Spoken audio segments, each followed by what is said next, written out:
দিদুন খেলেনি তাই।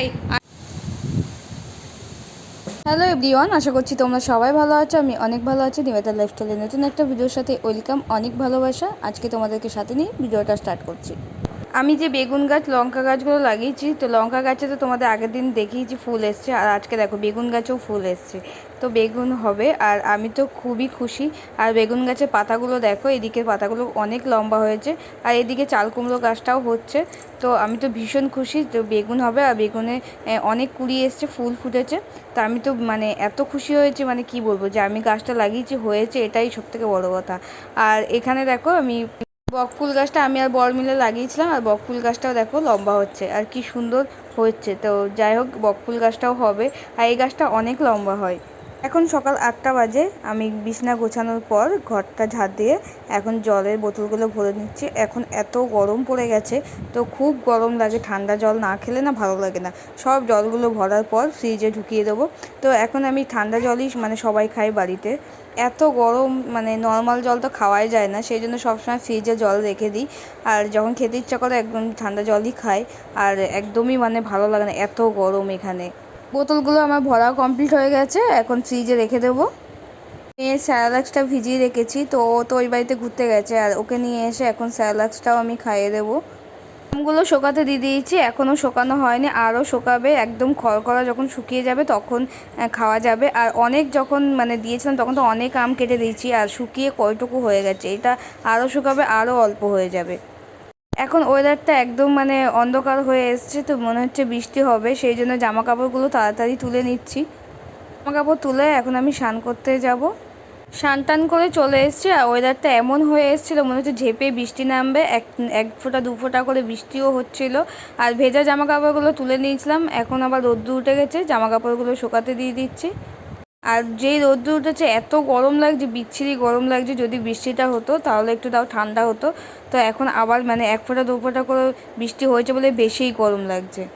জামা কাপড়গুলো মেলা হয়ে গেছে, তো পরে তুলে নেব।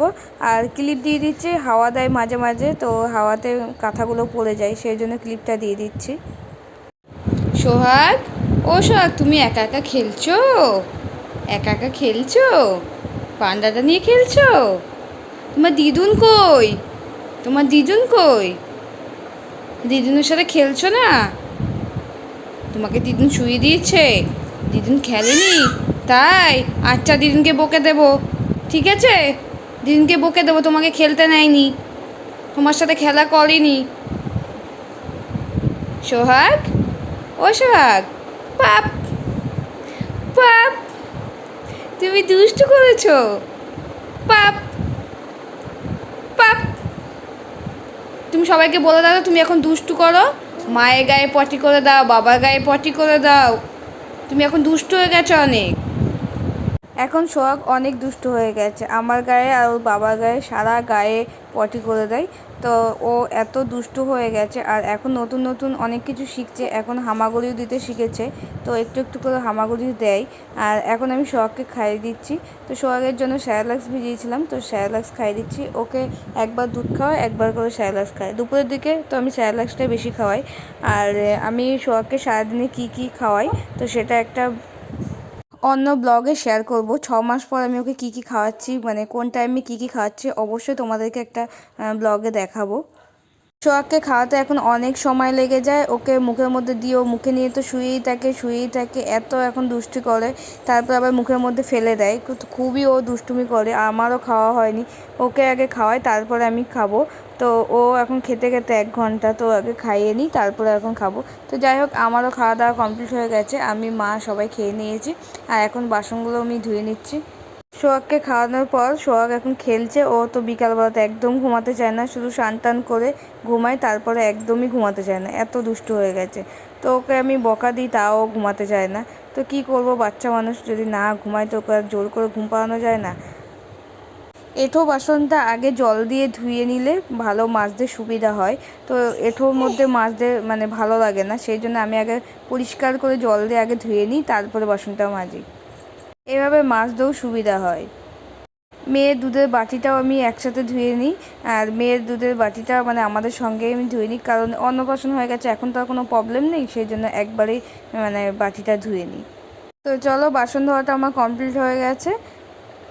মেয়েকে ঘুম পাড়াচ্ছিলাম বাসন ধোয়ানোর পর, তো ও তো ঘুমাচ্ছে না, চুপটি করে শুয়ে আছে। আর এখন দেখো কিভাবে ঝড় উঠেছে, হাওয়া দিচ্ছে কিভাবে, তো মনে তো হচ্ছে মানে বৃষ্টি হবে। আর আমাদের গাছের আমগুলো দেখো কি সুন্দর বড় হচ্ছে আস্তে আস্তে। তো এত ঝড় দিচ্ছে মনে হচ্ছে এই আমগুলো তো পড়েই যাবে, সব আমাদের গাছের আম। বাসন মাজার পর জল ঝরাতে দিয়েছিলাম বাসনগুলো জল ঝরানো হয়ে গেছে। এখন বাসনের ঝুড়িটা গুছিয়ে নিচ্ছি। আর আমি সবার নিচে রাখি ছোটো থালাগুলো, তারপরে উপরে থালাগুলো রাখি। আর এদিকে সসপ্যানটা আর এই কড়াইটা রেখে দিচ্ছি। তো চলো, আজকের ভিডিওটা আমি এখানেই শেষ করছি। কেমন হয়েছে কমেন্ট করে জানিও, ভালো লাগলে সাবস্ক্রাইব করো, যারা ফেসবুক থেকে দেখছো পেজটা ফলো করে দিও। আজকের মতন টাটা, আবার নেক্সট ব্লগে আসছি। ততক্ষণ তোমাদের সাথে কথা বলতে বলতে আমার বাসন গোছানোটাও হয়ে